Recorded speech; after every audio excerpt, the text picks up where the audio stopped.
ಸಚಿವ ಸಂಪುಟ ವಿಸ್ತರಣೆ ಬೆನ್ನಲ್ಲೇ ರಾಜ್ಯ ಕಾಂಗ್ರೆಸ್ನಲ್ಲಿ ಅಸಮಾಧಾನ ಸ್ಫೋಟವಾಗಿದೆ. ಮಂತ್ರಿಗಿರಿ ಸಿಗದೆ ಮುನಿಸಿಕೊಂಡವರನ್ನ ಮನವೊಲಿಸೋ ಕೆಲಸ ಆಗ್ತಾ ಇದೆ. ನಿನ್ನೆ ಮುಖ್ಯಮಂತ್ರಿ ಡಿಕೆ ಶಿವಕುಮಾರ್, ಕೆಪಿಸಿಸಿ ಅಧ್ಯಕ್ಷ ಬಿಕೆ ಹರಿಪ್ರಸಾದ್ ಬೆಳಗ್ಗೆಯಿಂದಲೂ ಅಸಮಾಧಾನಗೊಂಡವರನ್ನ ಸಮಾಧಾನ ಪಡಿಸ್ತಾ ಇದ್ರು. ಇದರ ಜೊತೆಗೆ ರಾಜ್ಯ ಕಾಂಗ್ರೆಸ್ ಉಸ್ತುವಾರಿ ಸುರ್ಜೇವಾಲಾ ಕೂಡ ಅಖಾಡಕ್ಕಿಳಿದಿದ್ರು. ನಿನ್ನೆ ರಾತ್ರಿ ಎಂ ಕೃಷ್ಣಪ್ಪ ಮನೆಯಲ್ಲಿ 1.5 ಗಂಟೆ ಕಾಲ ಸುದೀರ್ಘ ಮಾತುಕತೆ ನಡೆಸಿದ್ರು. ಕ್ಲೋಸ್ ಡೋರ್ ಮೀಟಿಂಗ್ ರಾಜ್ಯ ರಾಜಕೀಯದಲ್ಲಿ ಸಂಚಲನ ಸೃಷ್ಟಿ ಮಾಡಿದೆ. ಸಭೆ ಬಳಿಕ ಮಾತನಾಡಿದ ಶಾಸಕ ಎಂ ಕೃಷ್ಣಪ್ಪ, ಸಿಎಂ ಬಂದಿದ್ರು, ಮಿಸ್ಟೇಕ್ ಆಗಿದೆ, ಸರಿ ಮಾಡ್ತೀನಿ ಅಂತ ಭರವಸೆ ಕೊಟ್ಟಿದ್ದಾರೆ. ಹೇಗೆ ಮಾಡಿ ಕೊಡ್ತಾರೆ ಗೊತ್ತಿಲ್ಲ. ಸಚಿವ ಸ್ಥಾನ ಹೊರತು ಬೇರೆ ಏನ್ ಕೊಟ್ಟರು ನನಗೆ ಒಪ್ಪಿಗೆ ಇಲ್ಲ ಅಂತ ಕೃಷ್ಣಪ್ಪ ಹೇಳಿದ್ದಾರೆ. ಸಿಎಂ ಅವರು ಬಂದಿದ್ರು, ಮಿಸ್ಟೇಕ್ ಆಗಿದೆ, ಸರಿ ಮಾಡ್ತೀವಿ. ಖಂಡಿತವಾಗ್ಲೂ ನಮ್ಮೆಲ್ಲ ಮಿಸ್ಟೇಕ್ ಆಗಿದೆ. ಎಲ್ಲಿ ಮಿಸ್ಟೇಕ್ ಆಗಿದೆ ಅಂತ ಗೊತ್ತಿಲ್ಲ. ಮಿಸ್ಟೇಕ್ ಅಂತೂ ಆಗಿದೆ, ತಪ್ಪಾಗಿದೆ, ಸರಿ ಮಾಡ್ತೀವಿ ಅಂತ ಹೇಳಿ. ಸ್ವಲ್ಪ ಮಿಸ್ಟೇಕ್ ಆಗಿದೆ ಮಾಡ್ತೀವಿ ಅಂತ ಹೇಳಿ. ಅದೇ ನಮ್ಮ ಹೇಳಿದ್ದು, ಮಿಸ್ಟೇಕ್ ಆಗಿದೆ ನಮ್ಮ ಕಡೆಯಿಂದ. ಎಲ್ಲಿ ಮಿಸ್ಟೇಕ್ ಆಯಿತು ಅಂತ ಈಗ ನಮ್ಗೆ ಅರ್ಥ ಆಗ್ತಾ ಇದೆ. ನಾವು ಮಾಡಿಕೊಡ್ತೀವಿ, ಬೇರೆ ಯಾವುದಿಲ್ಲ. ಅಸಮಾಧಾನಿತರ ಸಭೆ ಬಳಿಕ ಕಾಂಗ್ರೆಸ್ ಉಸ್ತುವಾರಿ ಸುರ್ಜೇವಾಲಾ ಮಾತನಾಡಿ, ನಾವೆಲ್ಲ ಒಂದು ಕುಟುಂಬ. ಕೃಷ್ಣಪ್ಪ ನಮ್ಮದೇ ಕುಟುಂಬದವರು. ಕುಟುಂಬದಲ್ಲಿ ಬೇಡಿಕೆ ಇದ್ದೇ ಇರುತ್ತೆ. ನಮ್ಮ ಫ್ಯಾಮಿಲಿಯಲ್ಲಿನ ಸಮಸ್ಯೆಗಳನ್ನು ನಾವೇ ಬಗೆಹರಿಸ್ಕೊಳ್ತೀವಿ. ನಾವು ಕೃಷ್ಣಪ್ಪ ಅವರೊಂದಿಗೆ ಮಾತನಾಡಿದ್ದೀವಿ ಅಂತ ಹೇಳಿದ್ರು. ಸಭೆ ಬಳಿಕ ಸಿಎಂ ಡಿಕೆಶಿ ಮಾತನಾಡಿ, ಕಾಂಗ್ರೆಸ್ ಪಕ್ಷದಲ್ಲಿ ಭಿನ್ನಮತ ಇಲ್ಲ, ನಾವು ಕೇವಲ ಕಾಳಜಿ ಮಾಡ್ತೀವಿ ಅಂತ ವಿಪಕ್ಷದವರಿಗೆ ಸಿಎಂ ತಿರುಗೇಟು ಕೊಟ್ಟಿದ್ದಾರೆ.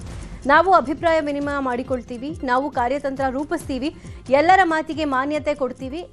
ಎಂ ಕೃಷ್ಣಪ್ಪ ಹಿರಿಯರು, ಪಕ್ಷದ ನಿಷ್ಠಾವಂತ ಶಾಸಕರು, ಅವರಿಗೆ ಪರಿಸ್ಥಿತಿ ಅರ್ಥ ಮಾಡಿಸಬೇಕಿತ್ತು, ಹೀಗಾಗಿ ಮಾತನಾಡೋಕೆ ಬಂದಿದ್ದೀವಿ ಅಂತ ಹೇಳಿದ್ದಾರೆ.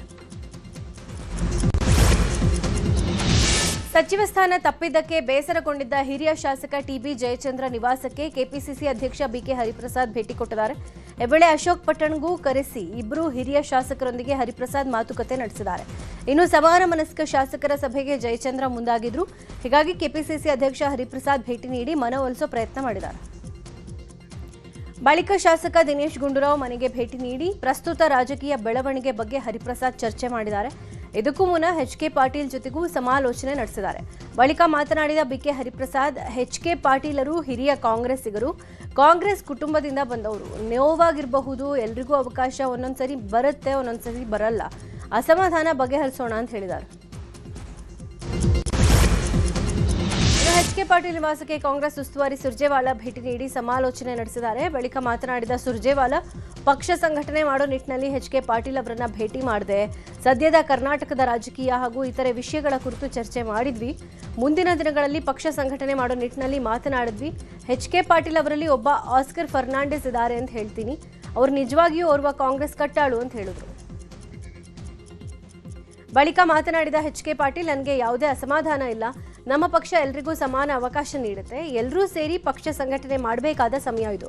ರಾಜ್ಯದ ಸ್ಥಿತಿಗತಿಯ ಬಗ್ಗೆ ಚರ್ಚೆ ಮಾಡಿದ್ದೀವಿ. ನಾವೆಲ್ಲ ಸೇರಿ ಪಕ್ಷವನ್ನ ಗಟ್ಟಿಗೊಳಿಸಬೇಕಾಗಿದೆ ಅಂತ ಹೇಳಿದ್ರು. ಕಾಂಗ್ರೆಸ್ ಭಿನ್ನಮತ ಶಮನಕ್ಕೆ ಸಿಎಂ ಪ್ರಯತ್ನಿಸ್ತಾ ಇದ್ದಾರೆ. ಸಿಎಂ ಎಂಟ್ರಿ ಬೆನ್ನಲ್ಲೇ ಶಾಸಕರು ಸೈಲೆಂಟ್ ಆಗ್ತಾ ಇದ್ದಾರೆ. ರಾಜೀನಾಮೆ ನೀಡಿದವರು, ರಾಜೀನಾಮೆ ನೀಡೋಕೆ ಮುಂದಾದವರು ಹಾಗೂ ಪಕ್ಷ ತೊರೆಯೋ ಮನಸ್ಸು ಮಾಡಿದವರು ಈಗ ಸೈಲೆಂಟ್ ಆಗಿದ್ದಾರೆ. ಹೀಗಾಗಿ ಕಾಂಗ್ರೆಸ್ನ ಸಮಾನ ಮನಸ್ಕರ ನೇತೃತ್ವ ವಹಿಸೋರಿಗೆ ಸಹ ಶಾಸಕರು ಸಹಕಾರ ಕೊಡ್ತಾ ಇಲ್ಲ ಅಂತ ಹೇಳಿದ್ದಾರೆ.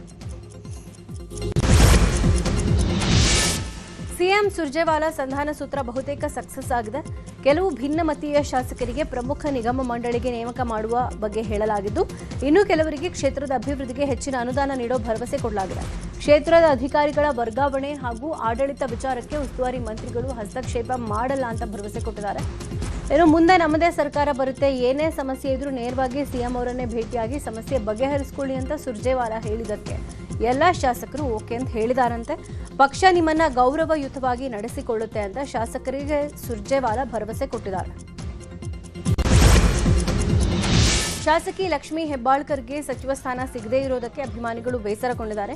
ಈ ಹಿನ್ನೆಲೆ ಲಕ್ಷ್ಮೀ ಹೆಬ್ಬಾಳ್ಕರ್ ಅಭಿಮಾನಿಗಳು ಬೆಳಗಾವಿಯ ಹಿರೇಬಾಗೇವಾಡಿ ಗ್ರಾಮದಲ್ಲಿ ಪ್ರತಿಭಟನೆ ನಡೆಸಿದ್ದಾರೆ.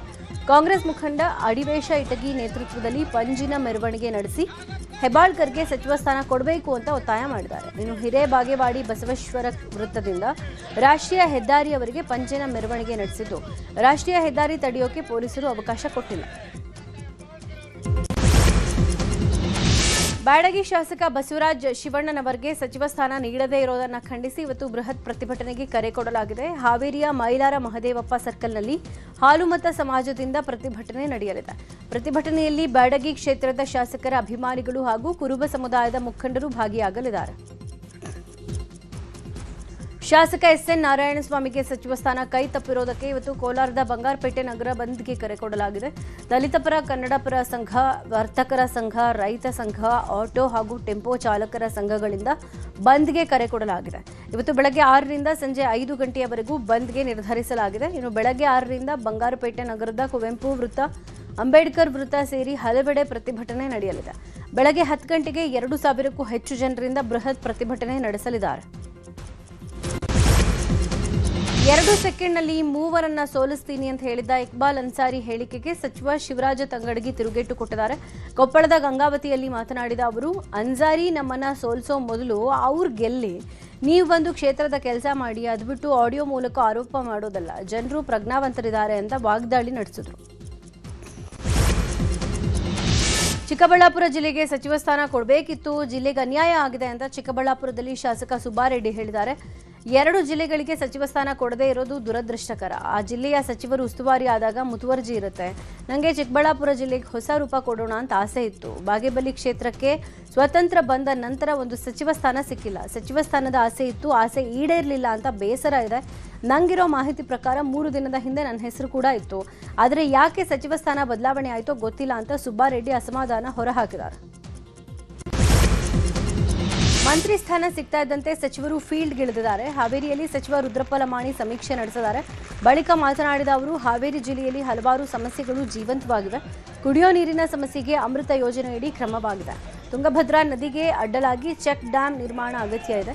ಈ ವರ್ಷ ಮಳೆಯೂ ಕಡಿಮೆ, ರೈತರಿಗೆ ಬೆಳೆ ವಿಮೆ ಇನ್ನೂ ಬಂದಿಲ್ಲ. ಈ ಬಗ್ಗೆ ಜಿಲ್ಲಾಧಿಕಾರಿಯೊಂದಿಗೆ ಸಭೆ ನಡೆಸಿ ಚರ್ಚೆ ಮಾಡ್ತೀನಿ ಅಂತ ಹೇಳಿದರು.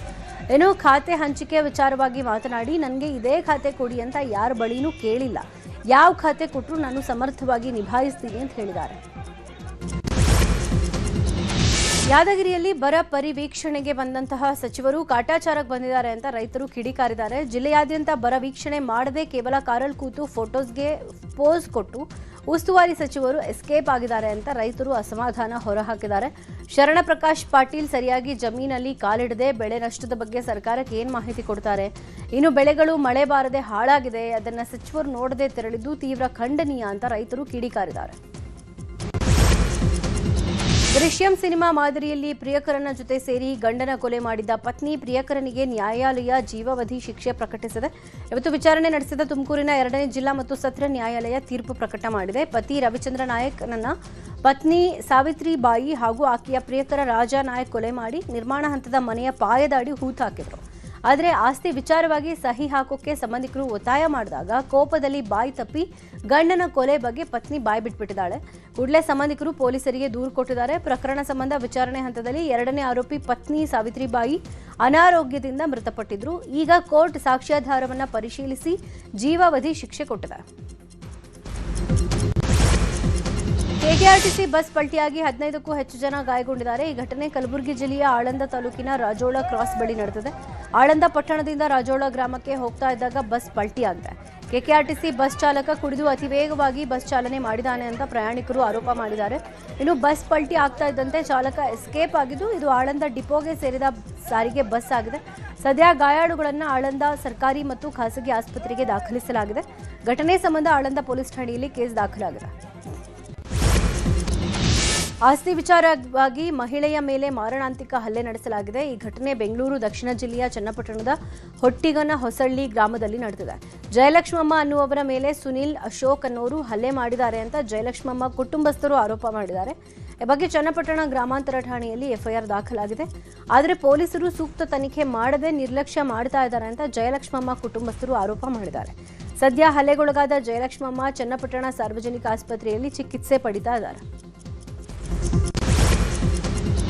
ಬೆಳಗಾವಿ ಅಥಣಿ ಪೊಲೀಸರು 2 ಟ್ರ್ಯಾಕ್ಟರ್ ಕಳ್ಳರನ್ನ ಬಂಧಿಸಿದ್ದಾರೆ. ಅಥಣಿ ತಾಲೂಕಿನ ಸಂಕೋನಟ್ಟಿ ಗ್ರಾಮದ ಪ್ರಕಾಶ್ ಬೆಸಗುಪ್ಪಿ ಅನ್ನುವವರ ಜಮೀನಿನಲ್ಲಿದ್ದ ಟ್ರ್ಯಾಕ್ಟರ್ ಮತ್ತು ಟ್ರೇಲರ್ ಕಳ್ಳತನ ಆಗಿತ್ತು. ಈ ಬಗ್ಗೆ ಪೊಲೀಸ್ ಠಾಣೆಯಲ್ಲಿ ಪ್ರಕರಣದ ಬೆನ್ನಲ್ಲೇ ಪೊಲೀಸರು ತನಿಖೆ ನಡೆಸಿದ್ರು. ಅಮಿತಾ ಕಾಂಬ್ಳೆ, ಅವಿನಾಶ್ ಖಂಡೇಕರ್ ಅನ್ನೋರನ್ನ ಪೊಲೀಸರು ಬಂಧಿಸಿ 3.5 ಲಕ್ಷ ಮೌಲ್ಯದ ಟ್ರ್ಯಾಕ್ಟರ್ ಮತ್ತು ಟ್ರೇಲರ್ ವಶಕ್ಕೆ ಪಡ್ಕೊಂಡಿದ್ದಾರೆ. 80ನೇ ಸ್ವಾತಂತ್ರ್ಯೋತ್ಸವದ ಅಂಗವಾಗಿ ಮೈಸೂರು ಮಹಾನಗರ ಪಾಲಿಕೆ ವತಿಯಿಂದ ಸ್ವಾತಂತ್ರ್ಯೋತ್ಸವ ಸ್ವಚ್ಛತಾ ಅಭಿಯಾನ 2026 ಹಮ್ಮಿಕೊಳ್ಳಲಾಗಿದೆ. 80 ತ್ಯಾಜ್ಯ ಮುಕ್ತ ತಾಣಗಳು ಅಭಿಯಾನದ ಭಾಗವಾಗಿ ಚಿಕ್ಕವೀರಣ್ಣ ರಸ್ತೆಯಲ್ಲಿ ಬೃಹತ್ ಸ್ವಚ್ಛತಾ ಕಾರ್ಯಕ್ರಮ ನಡೆಸಲಾಯಿತು.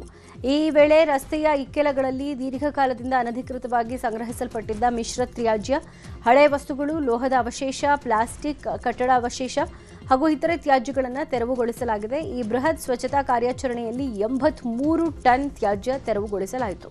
ಇನ್ನು ಸ್ವಚ್ಛತಾ ಕಾರ್ಯಕ್ಕಾಗಿ 5 ಬ್ಯಾಕ್ ಹೋ ಲೋಡರ್ಗಳು, 10 ಟಿಪ್ಪರ್ ವಾಹನ, 5 ಡೋಸರ್ಗಳನ್ನು ಬಳಸಲಾಗಿದೆ. ಸ್ವಚ್ಛತಾ ಅಭಿಯಾನದಿಂದ ಸುಗಮ ಸಂಚಾರಕ್ಕೆ ಅನುಕೂಲವಾಗಿದೆ. ಮೈಸೂರಿನ ಟಿ ನರಸೀಪುರ ಪಟ್ಟಣದ ಅಲ್ಪಸಂಖ್ಯಾತರ ಮೊರಾರ್ಜಿ ದೇಸಾಯಿ ವಸತಿ ಶಾಲೆಯಲ್ಲಿ ಚುನಾವಣೆ ನಡೆದಿದೆ. ಲೋಕಸಭಾ ವಿಧಾನಸಭಾ ಮಾದರಿಯಲ್ಲಿ ಶಾಲಾ ಸಂಸತ್ತಿಗೆ 2026-27ನೇ ಸಾಲಿನ ಚುನಾವಣೆ ನಡೆದಿದೆ. ಈ ವೇಳೆ ವಿದ್ಯಾರ್ಥಿಗಳು ಶಿಸ್ತಿನಿಂದ ತಮ್ಮ ಹಕ್ಕನ್ನು ಚಲಾಯಿಸಿದ್ದಾರೆ. ಅಲ್ಲದೆ ಮೊಬೈಲ್ ಇವಿಎಂ ಮೂಲಕವೇ ಮತದಾನ ನಡೆದಿದೆ. ಮಕ್ಕಳ ಎಡಗೈ ತೋರು ಬೆರಳಿಗೆ ಶಾಹಿ ಹಾಕಲಾಗಿದೆ. ಇನ್ನು ಚುನಾವಣಾ ನಿಯಮದಂತೆ 40 ವಿದ್ಯಾರ್ಥಿಗಳು ಚುನಾವಣಾಧಿಕಾರಿಯಾಗಿದ್ದ ಪ್ರಾಂಶುಪಾಲ ಮಮತಾಗೆ 2 ದಿನಗಳ ಮುಂಚೆನೇ ನಾಮಪತ್ರವನ್ನು ಸಲ್ಲಿಸಿದ್ರು. ನಂತರ ಮುಖ್ಯಮಂತ್ರಿ, ಉಪಮುಖ್ಯಮಂತ್ರಿ ಸ್ಥಾನಕ್ಕೆ ಪ್ರತ್ಯೇಕ ಚುನಾವಣೆ ನಡೆಯಿತು. ಬಳಿಕ ಸಂಪುಟ ರಚಿಸಿ ವಿದ್ಯಾರ್ಥಿಗಳಿಗೆ ಖಾತೆ ಹಂಚಿಕೆ ಮಾಡಿ ಪ್ರಮಾಣ ವಚನ ಸ್ವೀಕಾರವೂ ನಡೆದಿದೆ. ಮಲೆನಾಡು ಭಾಗದಲ್ಲಿ ಉತ್ತಮ ಮಳೆಯಾಗಿದ್ದು ತುಂಗಭದ್ರಾ ನದಿಗೆ ಜೀವಕಳೆ ಬಂದಿದೆ. ತುಂಗಾ ಜಲಾಶಯದಿಂದ 37,000 ಕ್ಯೂಸೆಕ್ಗೂ ಹೆಚ್ಚು ಹೊರ ಹರಿವಿದೆ. ಹೀಗಾಗಿ ದಾವಣಗೆರೆಯ ಹರಿಹರ ಬಳಿ ತುಂಗಭದ್ರಾ ನದಿ ಮೈದುಂಬಿ ಹರಿತಾ ಇದೆ. ಇದರಿಂದ ಹರಿಹರ, ಹೊನ್ನಾಳಿ, ನ್ಯಾಮತಿ ತಾಲೂಕಿನ ನದಿ ಪಾತ್ರದ ಗ್ರಾಮಗಳ ರೈತರ ಮೊಗದಲ್ಲಿ ಸಂತಸ ಮೂಡಿದೆ. ಕಪಿಲಾ ನದಿ ಕಲುಷಿತವಾಗ್ತಾ ಇದೆ. ಇದರಿಂದ ಜಲಚರಗಳಿಗೆ ಕಂಟಕ ಆಗ್ತಾ ಇದೆ ಅಂತ ಸೇವ್ ಕಬಿನಿ ತಂಡ ಆರೋಪ ಮಾಡಿದೆ. ಕಬಿನಿ ಡ್ಯಾಂನಿಂದ ಎಚ್ಡಿಕೋಟೆ, ನಂಜನಗೂಡು, ಟಿ ನರಸೀಪುರ ಮಾರ್ಗವಾಗಿ ಕಾವೇರಿ ನದಿ ಜೊತೆಗೂಡಿ ತ್ರಿವೇಣಿ ಸಂಗಮದಲ್ಲಿ ಹಾದು ತಮಿಳುನಾಡನ್ನ ಸೇರುತ್ತೆ. ಇನ್ನು ಎಚ್ಡಿಕೋಟೆ, ಸರಗೂರು ತಾಲೂಕಿನಲ್ಲಿ ಚರಂಡಿ ನೀರು ಕಪಿಲಾ ನದಿ ಸೇರ್ತಾ ಇರೋದು ಗೊತ್ತಾಗಿದ್ರೂ ಕೂಡ ಅಧಿಕಾರಿಗಳು ಜಾನ ಮೌನರಾಗಿದ್ದಾರೆ. ನದಿ ಉಳಿಸೋ ಕೆಲಸ ಮಾಡಿ ಅಂತ ಸೇವ್ ಕಬಿನಿ ತಂಡ CM DK Shivakumar, Yediyurappa, Siddaramaiah, Kumaraswamy, Tamil Nadu CM ವಿಜಯ್ಗೆ ಪತ್ರ ಬರೆದು ಮನವಿ ಮಾಡಿದ್ದಾರೆ. ಬೆಳಗಾವಿಯ ಸುತ್ತಗಟ್ಟಿ ಬಳಿ ಕಾಣಿಸಿಕೊಂಡಿದ್ದ ಚಿರತೆ ಸೆರೆ ಹಿಡಿಯುವಲ್ಲಿ ಅರಣ್ಯ ಅಧಿಕಾರಿಗಳು ಯಶಸ್ವಿಯಾಗಿದ್ದಾರೆ. ಗ್ರಾಮಸ್ಥರು ಹಾಗೂ ವಾಹನ ಸವಾರರನ್ನ ನಿದ್ದೆಗೆಡಿಸಿದ್ದ ಚಿರತೆಯನ್ನ ಸೆರೆ ಹಿಡಿದಿದ್ದಾರೆ. ಬಳಿಕ ಚಿರತೆಯನ್ನ ಸ್ಥಳಾಂತರ ಮಾಡಲಾಗಿದೆ. ಚಿರತೆ ಸೆರೆಯಿಂದಾಗಿ ಗ್ರಾಮಸ್ಥರು ನಿಟ್ಟುಸಿರು ಬಿಟ್ಟಿದ್ದಾರೆ. ರಸ್ತೆ ಮಧ್ಯೆ ಕೂಗಾಡಿ ದರ್ಪ ಪ್ರದರ್ಶನ ಮಾಡಿದ್ದ ನ್ಯಾಯಾಧೀಶೆ ಗಾಯತ್ರಿ ಅವರನ್ನ ಕೊನೆಗೂ ವರ್ಗಾಯಿಸಲಾಗಿದೆ. ಕೋಲಾರದ ಮಾಲೂರು ಜೆಎಂಎಫ್ಸಿ ಕೋರ್ಟ್ ನ್ಯಾಯಾಧೀಶೆ ಗಾಯತ್ರಿಯನ್ನ ಹುಮನಾಬಾದ್ಗೆ ವರ್ಗಾವಣೆ ಮಾಡಲಾಗಿದೆ. ಬೈಕ್ ಸವಾರ ವಿನಯ್ ಅನ್ನೋರು ದಾರಿ ಬಿಡೋ ಕೇಳಿದ್ದಕ್ಕೆ ಜಡ್ಜ್ ಗರಂ ಆಗಿ ರಸ್ತೆ ಮಧ್ಯೆ ಕಾರ್ ನಿಲ್ಲಿಸಿಕೊಂಡು ಕೂಗಾಡಿದ್ರು. ಇಷ್ಟೇ ಅಲ್ಲದೆ ಬೈಕ್ ಸವಾರ ವಿನಯ್, ಕವಿತಾ, ವೆಂಕಟೇಶ್ ವಿರುದ್ಧ ಜಡ್ಜ್ ಗಾಯತ್ರಿ ದೂರು ಕೂಡ ಕೊಟ್ಟಿದ್ರು. ಈ ಬಗ್ಗೆ ಹೈಕೋರ್ಟ್ನಲ್ಲಿ ವಿಚಾರಣೆ ನಡೀತಾ ಇತ್ತು. ಹೈಕೋರ್ಟ್ ಏಕಸದಸ್ಯ ಪೀಠದ ಸೂಚನೆಯ ಮೇರೆಗೆ ಗಾಯತ್ರಿಯನ್ನ ವರ್ಗಾವಣೆ ಮಾಡಿ ಹೈಕೋರ್ಟ್ ರಿಜಿಸ್ಟ್ರಾರ್ ಚಂದ್ರಶೇಖರ್ ರೆಡ್ಡಿ ಆದೇಶ ಕೊಟ್ಟಿದ್ದಾರೆ. ಮೆಟಾ ಪ್ಲಾಟ್ಫಾರ್ಮ್ನಲ್ಲಿ ಮಕ್ಕಳ ಮೇಲಿನ ಲೈಂಗಿಕ ದೌರ್ಜನ್ಯದ ವಿಷಯ ಡೀಪ್ ಫೇಕ್ ವಿಡಿಯೋಗಳು ಹರಿದಾಡ್ತಾ ಇತ್ತು. ಮೆಟಾ ಪ್ಲಾಟ್ಫಾರ್ಮ್ಗಳಲ್ಲಿನ ತಾಂತ್ರಿಕ ದೋಷದ ಬಗ್ಗೆ ಮೆಟಾ ಕ್ಷಮೆ ಯಾಚಿಸಿದೆ. ಪ್ರಧಾನಿ ಮೋದಿ ವಿಡಿಯೋ ಡಿಲೀಟ್ ವಿಚಾರವಾಗಿಯೂ ಮೆಟಾ ಮುಖ್ಯಸ್ಥ ಮಾರ್ಕ್ ಜುಕರ್ಬರ್ಗ್ ಕ್ಷಮೆಯಾಚನೆ ಮಾಡಿದ್ದಾರೆ. ಕೆಲವು ವಿಷಯಗಳನ್ನು ನಿರ್ದಿಷ್ಟ ರೀತಿಯಲ್ಲಿ ಬೂಸ್ಟ್ ಮಾಡೋಕೆ ಹಣ ಪಡೆದಿರೋದಾಗಿ ಮೆಟಾ ಅಧಿಕಾರಿಗಳು ಒಪ್ಪಿಕೊಂಡಿದ್ದಾರೆ. ನಿನ್ನೆ ಸಚಿವ ಅಶ್ವಿನಿ ವೈಷ್ಣವರನ್ನ ಭೇಟಿಯಾದ ಮೆಟಾ ಹಿರಿಯ ಅಧಿಕಾರಿಗಳು ಕ್ಷಮೆ ಯಾಚಿಸಿ ಸುದೀರ್ಘ ಚರ್ಚೆ ನಡೆಸಿದ್ದಾರೆ. 2 ಪಂದ್ಯಗಳ ಟೆಸ್ಟ್ ಸರಣಿಗೆ ಶ್ರೀಲಂಕಾ ತಲುಪಿರೋ ಟೀಂ ಇಂಡಿಯಾ ಪ್ರಾಕ್ಟೀಸ್ ಶುರು ಮಾಡಿದೆ. ಶುಭ್ಮನ್ ಗಿಲ್ ನಾಯಕತ್ವದ ಭಾರತ ತಂಡದ ಎಲ್ಲಾ ಆಟಗಾರರು ನೆಟ್ ಪ್ರಾಕ್ಟೀಸ್ ಮಾಡ್ತಾ ಇದ್ದಾರೆ. ಆಗಸ್ಟ್ 15ಕ್ಕೆ ಗಾಲೆ ಸ್ಟೇಡಿಯಂನಲ್ಲಿ ಮೊದಲ ಟೆಸ್ಟ್ ಮ್ಯಾಚ್ ನಡೀತಾ ಇದೆ. ಇದು ಭಾರತದ ಪಾಲಿನ 600ನೇ ಟೆಸ್ಟ್ ಪಂದ್ಯ ಆಗಲಿದೆ. ಇಂಗ್ಲೆಂಡ್ ಹಾಗೂ ಆಸ್ಟ್ರೇಲಿಯಾದ ಮೊದಲೆರಡು ಸ್ಥಾನದಲ್ಲಿದ್ದರೆ ಭಾರತ 3ನೇ ತಂಡ ಅನ್ನೋ ಖ್ಯಾತಿಗೆ ಪಾತ್ರವಾಗಲಿದೆ. ಭಾರತದ ಕ್ರಿಕೆಟ್ ತಂಡದ ಆಯ್ಕೆ ಸಮಿತಿ ನೂತನ ಮುಖ್ಯಸ್ಥರಾಗಿ ವಿವಿಎಸ್ ಲಕ್ಷ್ಮಣ್ ನೇಮಕಗೊಳ್ಳುವ ನಿರೀಕ್ಷೆ ಇದೆ. ಕಳೆದ 3 ವರ್ಷಗಳಿಂದ ಅಜಿತ್ ಅಗರ್ಕರ್ ಆಯ್ಕೆ ಸಮಿತಿ ಮುಖ್ಯಸ್ಥರಾಗಿದ್ದರು. ಅಗರ್ಕರ್ ಜೊತೆಗಿನ ಒಪ್ಪಂದ ಜೂನ್ನಲ್ಲಿ ಮುಕ್ತಾಯ ಆಗಿದೆ. ಆದರೆ ಬಿಸಿಸಿಐ 3 ತಿಂಗಳ ವಿಸ್ತರಣೆ ಕೊಟ್ಟಿತ್ತು. ಇದೀಗ ಅಗರ್ಕರ್ ಸ್ಥಾನಕ್ಕೆ ವಿವಿಎಸ್ ಲಕ್ಷ್ಮಣ್ ಅವರನ್ನು ನಿಯೋಜಿಸೋಕೆ ಬಿಸಿಸಿಐ ಚಿಂತನೆ ನಡೆಸಿದೆ ಎನ್ನಲಾಗಿದೆ. ಶ್ರೀನಗರ ಕಿಟ್ಟಿ ಮೇಘನಾರಾಜ್ ನಟನೆಯಲ್ಲಿ ಅಮರ್ಥ ಅನ್ನೋ ಸಿನಿಮಾ ತೆರೆಗೆ ಬರ್ತಾ ಇದ್ದು ಇದರ ರಿಲೀಸ್ ಡೇಟ್ ಅನೌನ್ಸ್ ಆಗಿದೆ. ಈ ಸಿನಿಮಾ ಇದೇ ಸೆಪ್ಟೆಂಬರ್ 18ರಂದು ರಾಜ್ಯಾದ್ಯಂತ ಬಿಡುಗಡೆ ಆಗ್ತಾ ಇದೆ. ಗುರು ಹೆಗ್ಡೆ, ವಿನಯ್ ಪ್ರೀತಮ್ ಒಟ್ಟಾಗಿ ಸಿನಿಮಾ ನಿರ್ದೇಶನ ಮಾಡಿದ್ದಾರೆ.